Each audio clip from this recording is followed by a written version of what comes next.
1 Maret kalau udah rekam sidik jari tidak bisa dapat layanan. Kenapa kita harus rekam sidik jari Bapak Ibu? Supaya kartu kita tidak dipakai orang lain. Rugi tidak Bapak Ibu kalau kartu dipakai orang lain? Jadi ada kasus pasien itu dipakai kartunya sama orang lain, tetangganya, keluarganya. Ternyata yang pinjam ini meninggal, kartunya tidak aktif. Pasien asli mau pakai tidak bisa.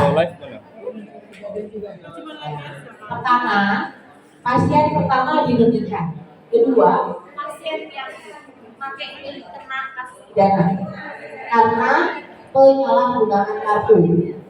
Tidak boleh ya Bapak Ibu ya. Yang pakai hanya boleh pasien yang bersangkutan saja. Kedua, pasien dipinjam sama orang lain. Sakitnya hipertensi. Pasien asli tidak punya hipertensi. Pasien asli mau berobat, dikasih obat hipertensi. Bahaya tidak Bapak Ibu? Bahaya. Makanya kita harus pastikan kartu yang dipakai ini adalah pasien yang benar-benar terdaftar. Nah, makanya supaya tidak disalahgunakan orang lain harus fingerprint karena sidik jari itu biasanya tidak bisa memalsukan. Boleh tidak kita sidik jari untuk orang tua? Tidak boleh. Kalau orang tua yang berobat, orang tua yang melakukan sidik jari, jangan anaknya. Seperti itu ya Bapak Ibu ya. Kepentingan itu siapa?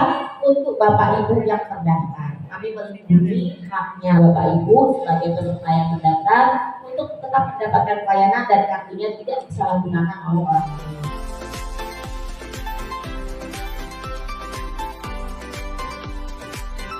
Karena memang ternyata banyak sekali pasien yang tidak ketemu sama dokter, cuma diambilin pasiennya sama keluarganya. Bahaya enggak Kak saya tanya? Bahaya Pak. Karena misalnya orang tua kita dibawa ke dokter, pada saat kunjungan pertama kondisinya masih bagus, ginjalnya masih bagus, hanya punya sakit hipertensi saja. Terus-terusan minum obat itu, ternyata karena gangguan dan lain-lain punya penyakit gangguan organ lain, sehingga dosisnya harus dinaikkan, ada obat tambahan dan lain-lain.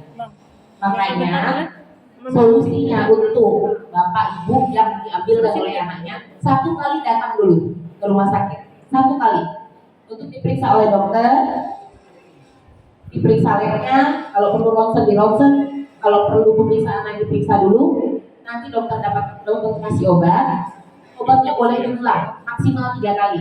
Nah, ambil kedua ketiga, anaknya tidak perlu nanti ke dokter, langsung ke apotek, tapi membawa resep ulangan dari dokter, resep bulan kedua dan bulan ketiga. Bulan keempatnya perlu datang, tidak perlu karena dokter harus periksa dulu pasiennya, kondisinya masih butuh tidak obat itu, masih tinggi tidak tensinya, seperti itu ya Pak ya. Gulanya bagus tidak, gulanya harus dicek dulu. Ya misalnya kondisi lain yang mungkin kita sebagai orang awam tidak bisa lihat, tapi dokter misalnya melihat pasien, kok ini agak unik nih, ada gangguan pada hatinya, seperti itu. Jadi memang pasien harus ketemu sama dokter untuk mendapatkan terapi yang tepat. Begitu ya Pak. Ya.